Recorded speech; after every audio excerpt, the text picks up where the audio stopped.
Good morning, everyone, and welcome to this third session in our Food and Faith series. I want to say, for those sitting in the back, feel free to join closer to the front.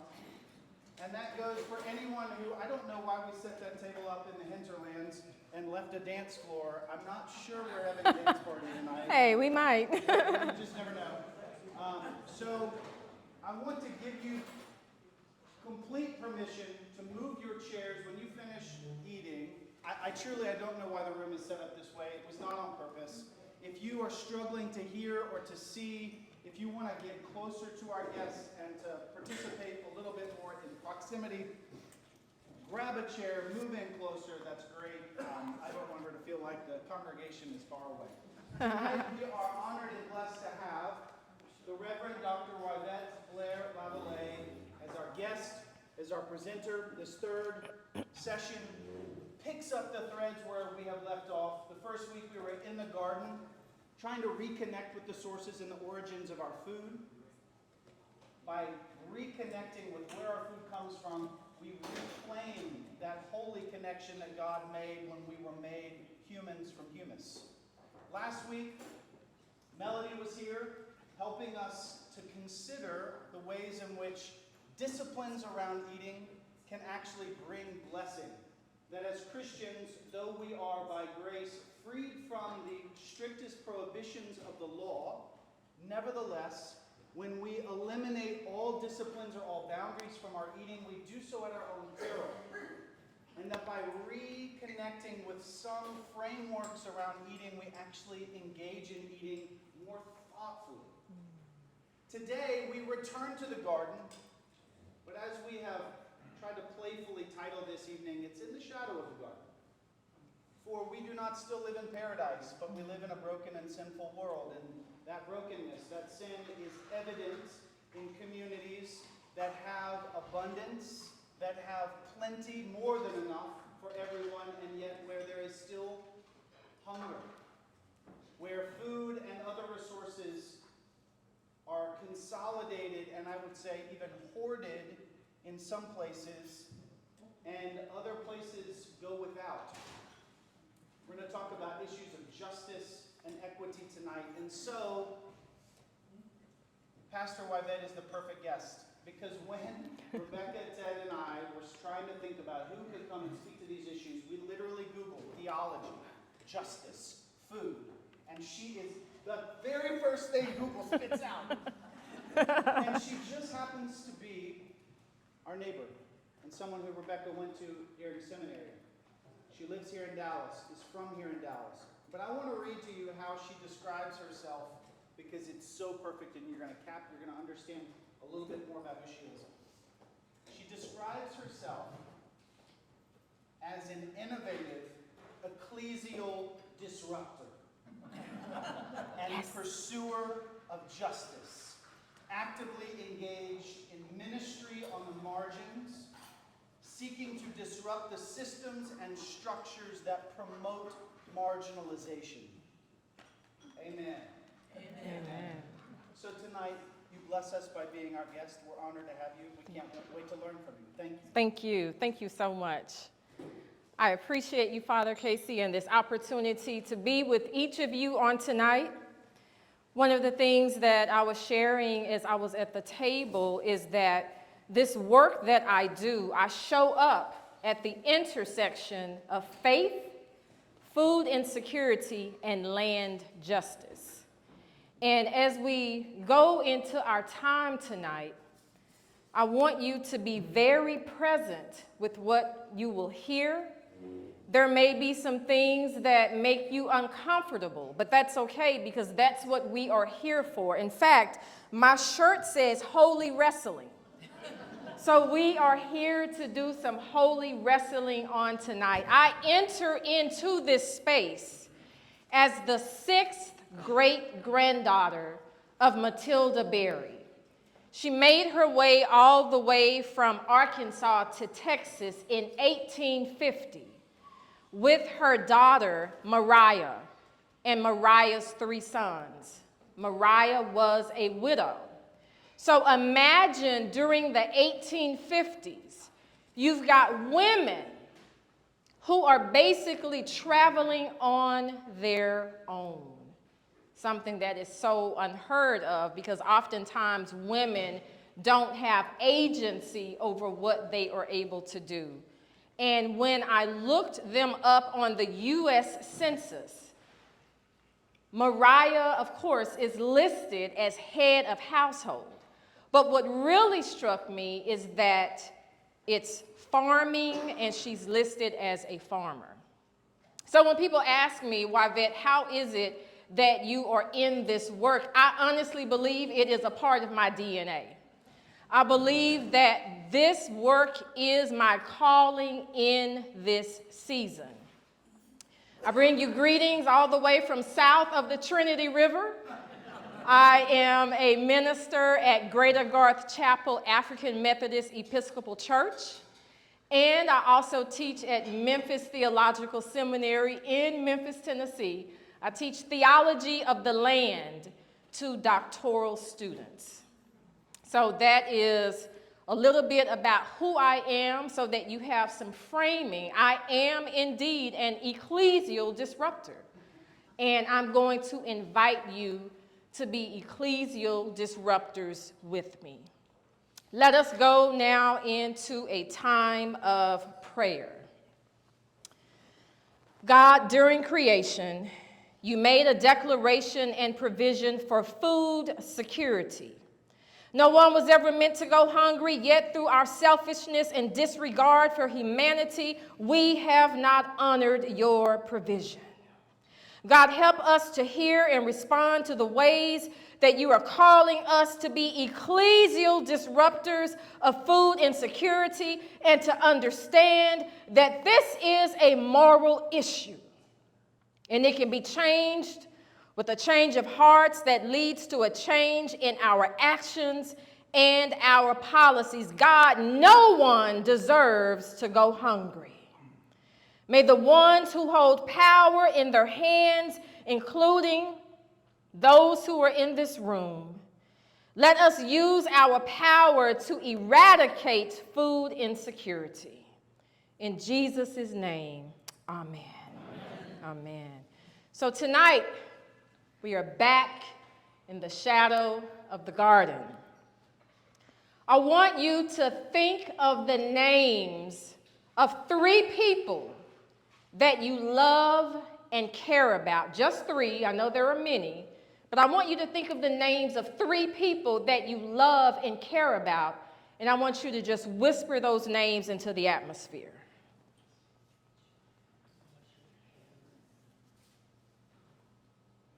Okay? And now I'm going to ask you to close your eyes. I want you to imagine a neighborhood with children playing and laughing. Parents sitting on the porch, catching up with neighbors, planning summer cookouts, and looking forward to the ease of lighter schedules, and being excited about connecting with the worshiping community on Sunday mornings. Now I want you to look through the lens of their experience. They do not have a full-scale supermarket in their community. The nearest one is 7 miles away. By bus, it will take 45 minutes one way for the bus ride to the store, because half of the people in this community that I'm asking you to imagine do not have their own transportation. They arrive at the store with their EBT cards, electronic benefit transfer cards. It's an upgrade from food stamps. These families, the ones who are sitting on the porch, the ones who are catching up with their neighbors and talking about summer cookouts, it's going to take them 45 minutes on the bus. They get to the store, they shop for groceries, and then they wait at the bus stop for 15 minutes with as many groceries as they are able to carry. The bus arrives. It takes them another 45 minutes to trek back home. Those three people that you named, they are the ones who are shopping. They are the ones who are on this bus. This is the lens of food insecurity, of real lived experiences of neighbors that I want you to look through as we delve into this time of being in the shadow of the garden. If you haven't already opened your eyes, open your eyes now. And you are opening and experiencing this through the lens of those persons whose real lived experiences, that they're dealing with economic hardships, that they don't have transportation, that there is no store, no full-scale supermarket in their community. I want to share with you something I read. It says, this is in the December 1975 issue of Business Week in an article titled U.S. Food Power, Ultimate Weapon in World Politics, 1975. It says, Earl Butz, the Secretary of Agriculture, just got back from a tour of 8 countries. And he tells a story to show how America is waking up to the use of its food power as a diplomatic tool. He says, when I visit a foreign capital, the reaction of the U.S. ambassador there is likely to be, I wonder how long I'll have to put up with this agricultural cluck. That is, until the ambassador sees presidents perking up at the chance of talking with an influential U.S. food official. Then the reaction turns to, gee, this guy can really open doors for me. In that same article, the writer goes on to say that the deployment of American food power is the focus of a serious policy debate, and that nearly everyone agrees that in a world of hunger and overpopulation, the U.S. can apply its tremendous agricultural capacity as a lever of foreign countries to adopt policies beneficial to this nation. And then there was a high-level State Department official who said, we, the United States, has the food and the HE double hockey sticks with the rest of the world. Friends, what I am about to say might make you uncomfortable. And again, we are here to do some holy wrestling because it should make you uncomfortable. Food is political. Sometimes it is red, sometimes it is blue, and it is used as a bargaining tool in the world of politics. Food is part of an interlocking system of hierarchy and geographical segregation. All of this is sinful behavior, and it is not what God intended when God created the Garden of Eden. Making an edict, if you will, this provision, or as I like to call it, a holy food policy that we would always have food. Let's read this. Then God said, I give you every seed-bearing plant on the face of the whole earth, and every tree that has fruit with seed in it. They will be yours for food. Thank you. So that, of course, is from Genesis 1:29. This is God's food policy. This is the provision that God mandated during the creation story. God has spoken into existence and named everything good. God was essentially creating a community garden across the whole earth. The whole earth. In other words, God created a global food system, which means that all of us would always have access to fresh, healthy food. God said this in Genesis 1:29, that all of this would be yours for food. We know in the previous verse in Genesis 1:28, God said to be fruitful and multiply and to replenish the earth. not just the present location, not just a particular community or a particular zip code or a particular homeowners association. God said the whole earth. God never intended for any of us to go hungry or to be without access to adequate, fresh, healthy food. This means that anything that interrupts or that counters what this says in Genesis 1:29 is antithetical to the gospel. Sin disrupts and it weaves its way into the world through preferential treatments, through privilege, through power, and through inequitable policy that disenfranchises certain demographics of people. And these sinful behaviors and practices are what cause food injustice, and it causes people to be food insecure. So let me ask you, what is a working definition for you, anyone? When you hear food insecurity, what's a working definition for you? And there's no wrong answer. Not knowing where your next meal comes from, absolutely. Going to bed hungry. Going to bed hungry, yes. Yes, not access to healthy, nutritious food, yes. Not having enough money at the end of the month to even go to the grocery store, yes. All of these are examples of food insecurity, and these are real lived experiences of some of our neighbors. So along with that, then food insecurity is also a household economic condition, so the sense of not having enough money. And it's where people are classified as low income or low wage earners, and they don't have the means to consistently access food of sustenance. So when you think about it, I appreciate that I heard nutritious and healthy food, because oftentimes I'll hear, well, there's a McDonald's in the area. There's a Chick-fil-A in the area. There's a Burger King in the area. There's a taco place in the area.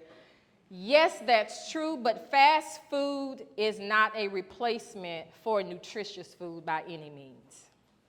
And we should not suggest that a person should just be happy to be able to get to a fast food place and have a happy meal or a combo meal with a sweet tea or lemonade. So there are layers of inequities and disparities in our foodways system. When I use the term foodways system, what comes to mind for you? Grocery stores that throw food out, dumpsters full of food. Grocery stores that throw food out, dumpsters full of food, yes. Corporate farms. Yes, yes. Anyone else?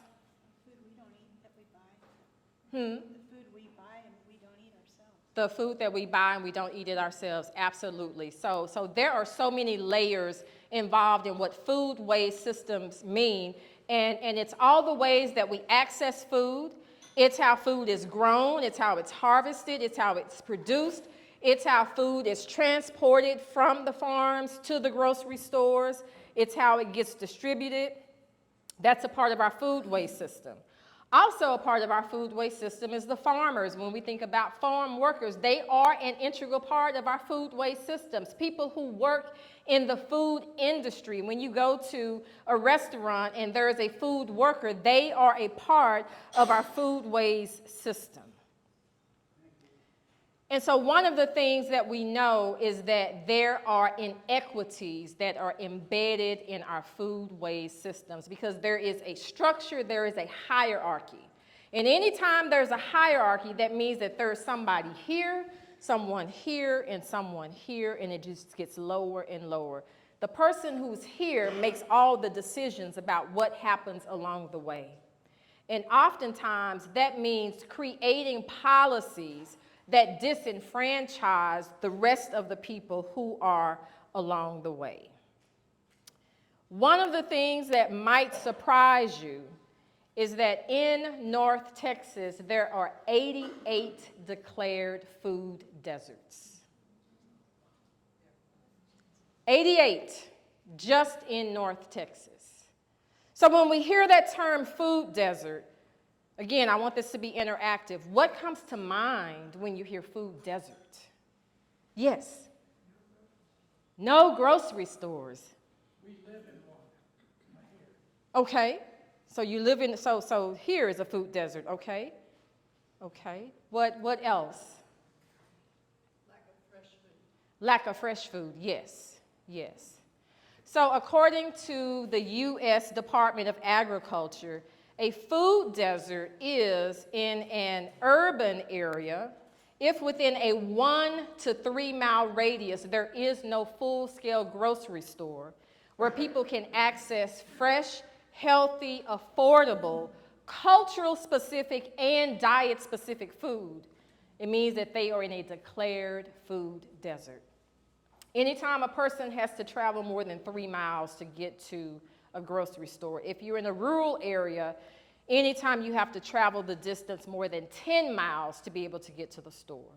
So imagine not being able to just go down the street to a grocery store. Now, for those of us who drive, who have transportation, who have the luxury and the privilege of being able to get in a vehicle when we want to and go and buy the food that we want to, that's one thing. But there are neighbors who don't have that same luxury. They don't have the same privilege that we do. So let's keep going. Let's read this passage from Ruth.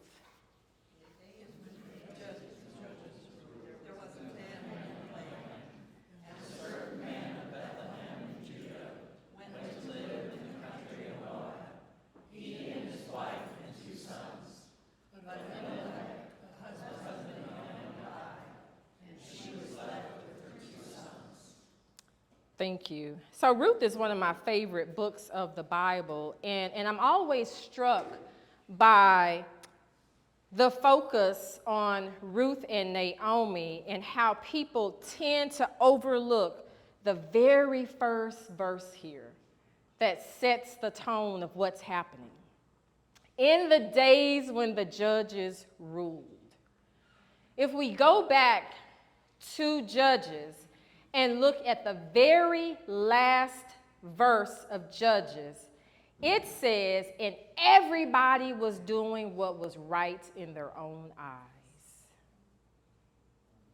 Whatever they felt like was right, that's what they were doing. It didn't matter how it affected somebody else. It's whatever they felt like was right in their own eyes. So in the days when the judges ruled, there was a famine. The other thing that's interesting to me about this is Bethlehem means what? Do we know? Yes, house of bread. So imagine you're living in a town whose name is House of Bread, but there's a famine. Where's the bread? Where's the livestock? Where's the food? Because somebody was doing what was right in their own eyes. So tonight I want to suggest to you that when elected officials and business leaders and faith leaders do what is right in their own eyes and do not make an investment in an area and businesses leave the community, one of the first businesses to abandon our neighbors is a grocery store. It's usually the first thing. This opens up the door to food deserts or food apartheid. Have we heard this word, food apartheid? Yes? No? Okay. So food apartheid is a term that was coined by Karen Washington. She is a food justice activist in upstate New York. And she said it is not enough to just say food desert, because food desert can sound like it's a naturally occurring phenomenon that suddenly something dries up. Well, we know communities don't suddenly dry up. Houses don't suddenly evaporate. Grocery stores don't suddenly just poof and disappear. There are reasons that this happens. And so Karen Washington said, when we look at all of the interlocking systems that are involved in this, when we look at policies, when we look at whether or not there are tax incentives for a grocer to leave that area and to go to another area instead, typically a more affluent area, that's what makes it food apartheid. Because there are powers that are at play, and there are systems of structural racism, because typically it's Black, Latinx, and indigenous peoples who tend to suffer the most. So I want to share with you that in 2019, the area where I live in the 75237 zip code. The church where I was serving as senior pastor is in the 75232 zip code. The two communities are right next door to each other. In fact, the church there's an elementary school across the street from where I live. The church was on the other side of the elementary school. Although my zip code is 237, the church's is 232. There was a big box retailer, Walmart, that had been in our area for 30 years, and suddenly, without warning, giving their employees 2 weeks' notice, they decided that they were going to leave the area. Just shut down the Walmart and leave. And I remember seeing my city councilman on TV and saying that we are now in a declared food desert zone, because that was the last full-scale supermarket, if you will, that we had in our community. So my community has about 10,000 people, which means that 10,000 people suddenly were rushing to Target, because that was the only store that was left in our area. When that happened, I talked with my congregation and I said, we've got to do something, because I feel like God is saying it's time for us to step up, to be able to use our voices and to amplify our voices. Because again, back to Genesis 1:29, if God set this policy and this mandate that said that there would always be food across where? The whole earth. That means everywhere. God's global food system. So why is it that our neighborhood was without? So we started strategizing, started thinking about who are persons that we needed to meet with to impress upon them the importance of why we needed to have a grocery store. And when you think about it, why should anybody have to explain why you need a grocery store? Right? Like, it's obvious, because you need to be able to access food. Everybody can't run to a corner store. So I want to say there are corner stores, there are convenience stores, there are food marts, there are grocery stores, and there are full-scale supermarkets. And oftentimes we use these words interchangeably. So what grocery store, where do you shop for your groceries? Anybody? Okay, so I hear Kroger, I hear H-E-B, Aldi, Walmart, Tom Thumb. And how do you refer to it? Do you call it a grocery store, supermarket? Okay. My Tom Thumb. I like that. Okay. So there are differences, there are some nuances. So a supermarket is just what it says. It's super, it's huge. It has a deli, it has a bakery. Oftentimes, in addition to food products, there's a pharmacy. There can be household appliances. Sometimes there might even be clothes. That's a supermarket, and it's based on the volume of what you're able to sell. Supermarkets tend to be much bigger. Grocery stores would follow next in line after that. They're a little bit smaller. And then you get to smaller stores like Aldi. Aldi is considered a food mart. So it's not a grocery store. It's not a supermarket. It's considered a food mart because it's much smaller and it's not intended to sell high volumes of food. It's really in a community to complement another store. So like, I have to drive all the way to DeSoto, so I live in the southern part of the city, and I have to drive all the way to DeSoto, and in DeSoto, that's where my Tom Thumb is. So my Tom Thumb sits on one corner, Aldi sits right across the street from it. It's a supplement. It's for people who want to run in pretty quickly. And then there are corner stores. Corner stores obviously are not places where you think about purchasing food. Then there's a convenience store, and we know that's a 7-Eleven. But there are some people for whom that's their only option. And so we know that that's an injustice. That is a food injustice because no one should have to think, I'm driving up to 7-Eleven, what is it that I can buy to feed my family? But so many of our neighbors, that's what they are dealing with. So this is the question that frames our time, is what is our ecclesial response to food injustice? What is our ecclesial response? And I say ecclesia because of church and faith. So what is our response as a faith community, knowing what Genesis says in 1:29, that there would always be food across the whole earth? So these are some quick food insecurity stats. 700 million of our neighbors worldwide are food insecure. 700 million. 40 million are here in America.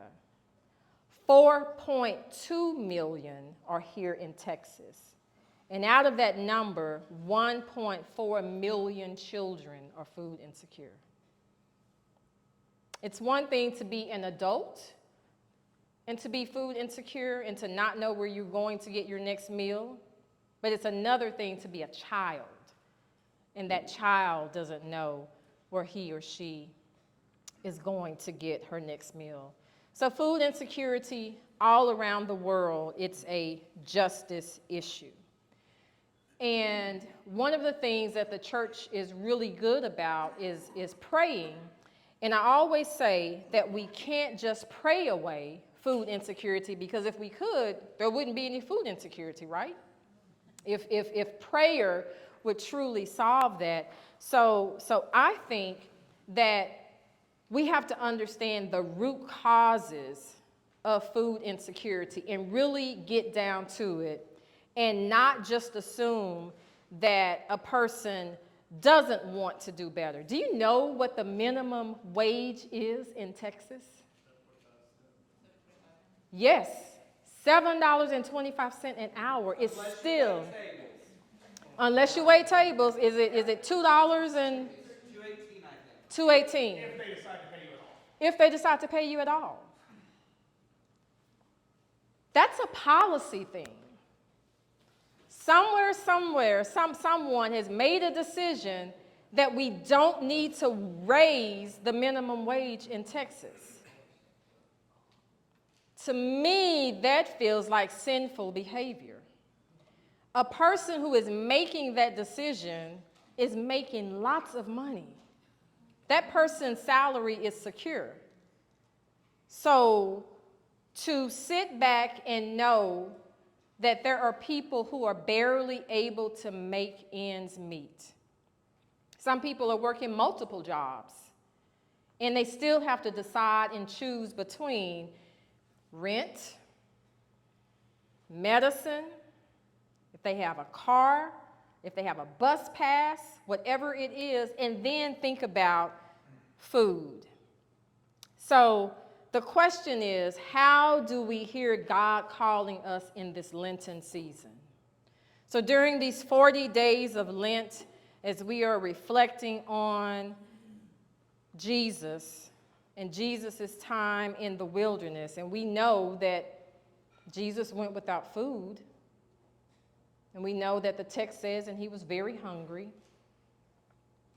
But what about the people for whom this is their experience every day?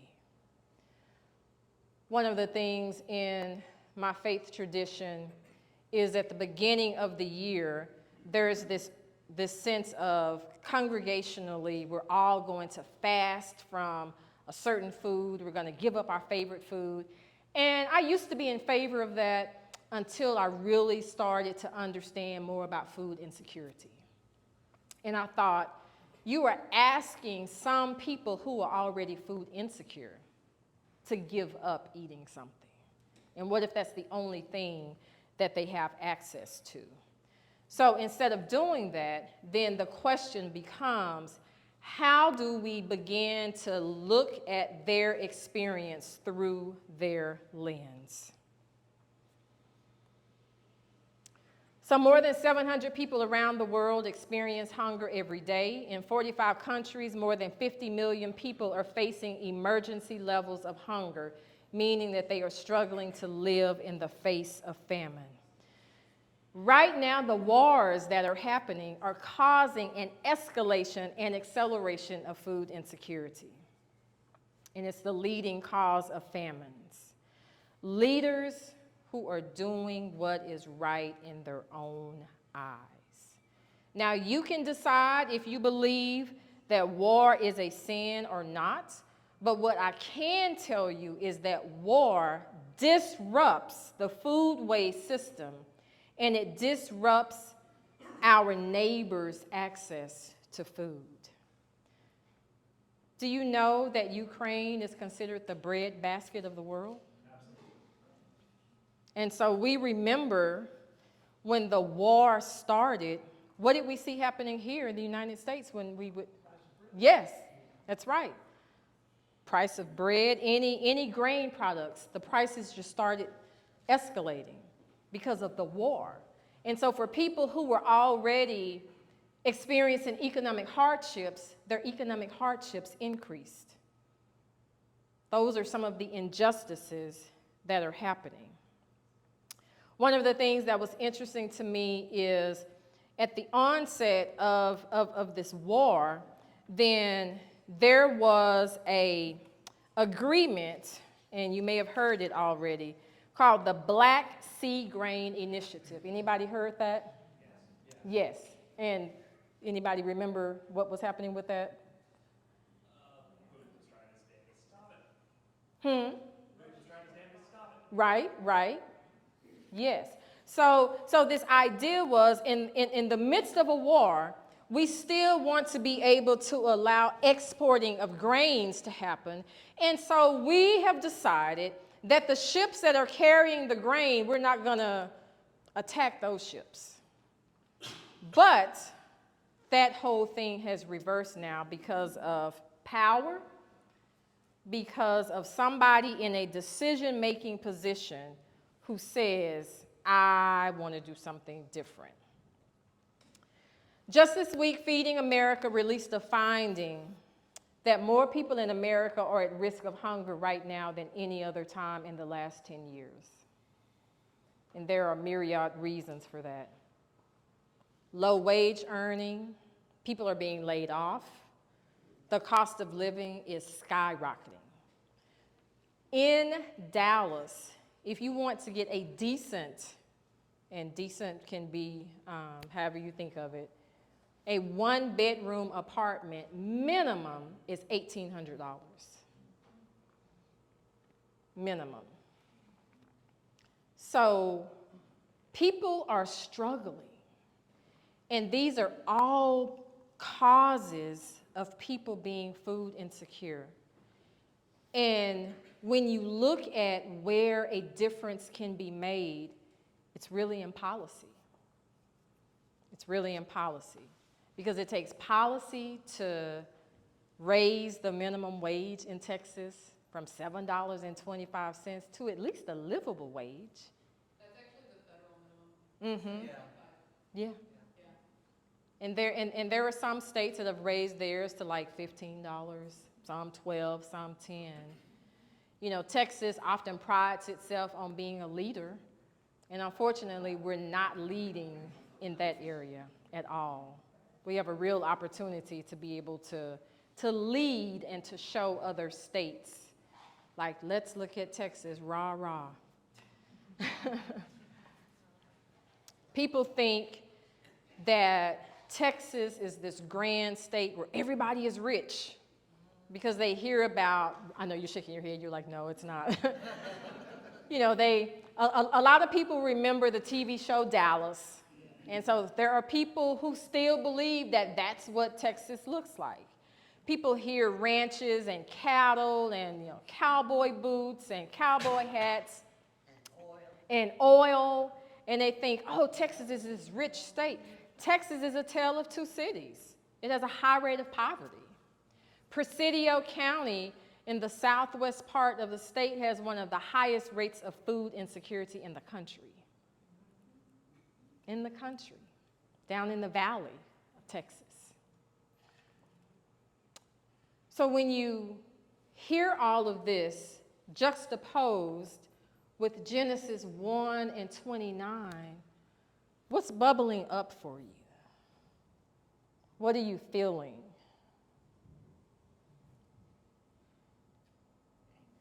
Anger. Yeah.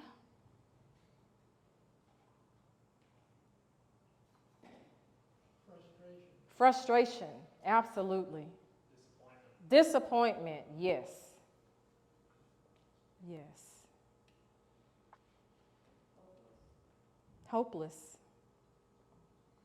We're not hopeless. I'm sorry?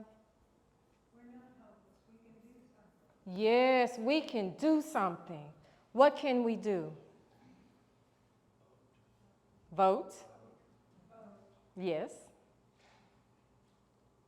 Absolutely.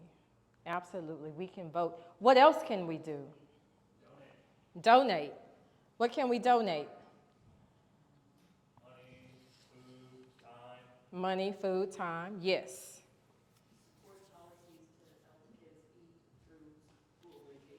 Yes, support policies that help kids eat through vacations.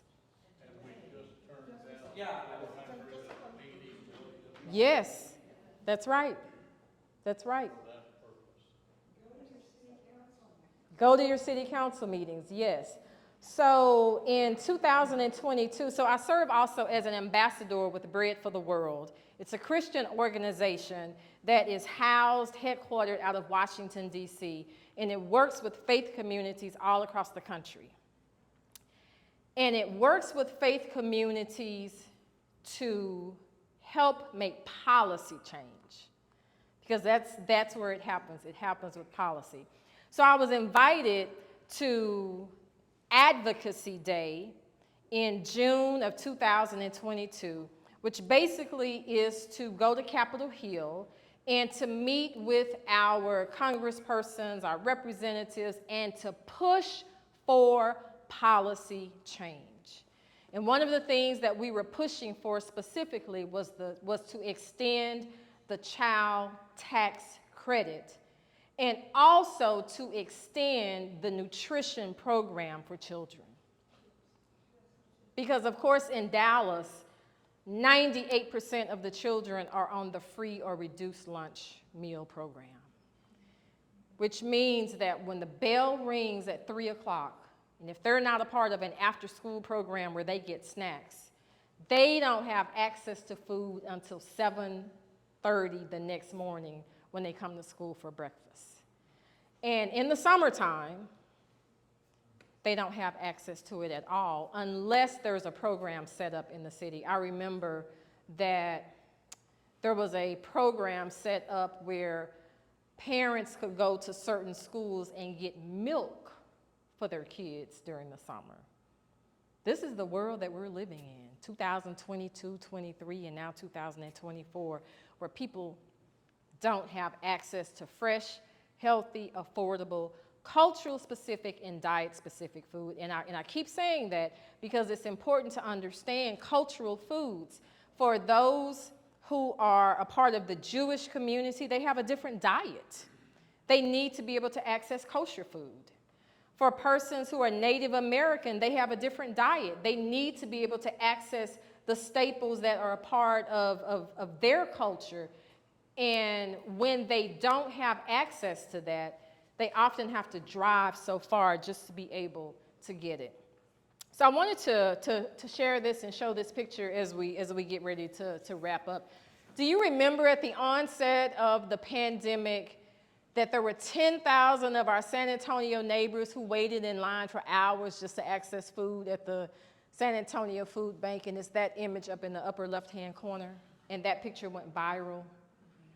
And it's like people then began to pay a whole lot more attention to what was happening in terms of food insecurity. You had a lot of people who, for them, this was the first time that they were experiencing food insecurity, and a lot of those people are still experiencing food insecurity. So I want to share just a little bit that food insecurity, of course, is not new. I keep talking about it being political. This is Fannie Lou Hamer. Has anybody heard of Fannie Lou Hamer? Yes? Okay. So Fannie Lou Hamer, sometimes you might hear people say, I'm sick and tired of being sick and tired. That's something that Fannie Lou Hamer is known to have said. But she was a civil rights activist, and she was from the Delta, Mississippi, and really worked and organized for Black people in the Delta, Mississippi to be able to vote. What was happening during that time, and this is just in the 1960s, what was happening is for any Black person who was trying to vote, there were government officials who were disenfranchising them and calling the grocery stores and saying to the grocery stores with these names, here are people, do not give them food because they're trying to vote. This was in the 1960s. It got so bad that people in the Delta, Mississippi had to get a prescription just to be able to access food. I know, I saw the look on your face. Today in 2024, there are people in Dallas who have to have prescriptions just to be able to access fresh, healthy food. That feels like an injustice, because it is an injustice.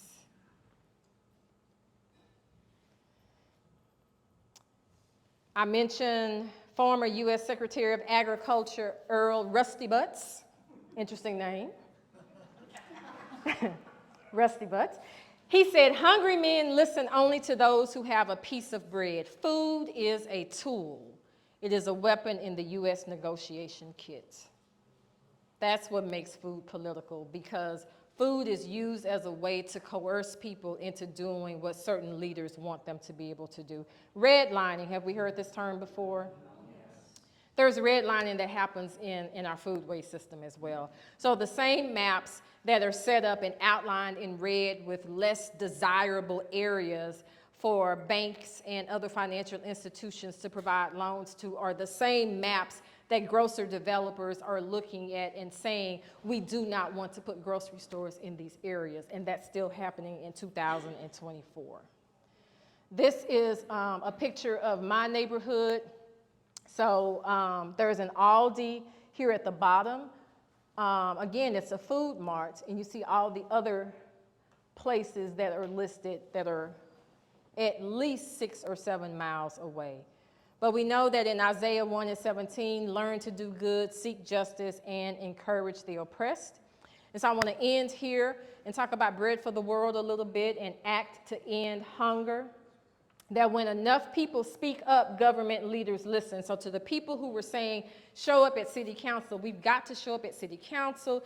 That's a way to address the sin that is happening, that is woven into our food waste system. We know that activism is the policy or action of using various campaigning methods to bring about political or social change. Bread for the World has ways to activate our faith through what's called the offering of letters. There are templates at bread.org that you can look at and fill out and just put your representative's name in there and urge them to pass policy, including the U.S. Farm Bill. The U.S. Farm Bill is passed every 5 years. It was supposed to have passed last year. It did not. It was stalled because food is sometimes red, food is sometimes blue, and the people didn't play nicely across the aisles, and so the U.S. Farm Bill did not pass, and that puts food stamps and SNAP benefits in jeopardy. It also puts farmers markets in jeopardy. So this is an opportunity for the faith community to be able to activate your faith through these offering of letters. And again, there are templates at the website, and you just put in your representative's name, and if you wanted to add a personal line, you can, and then you send that in to the representative. The other is Feeding America. When you have time, I encourage you, there is an online tool on Feeding America called Mapping the Meal Gap. You can put in your zip code and see anywhere across the country what the prevalence of food insecurity and poverty looks like. And of course, I mentioned the farm bill there. And so ending, what then is our ecclesial responsibility?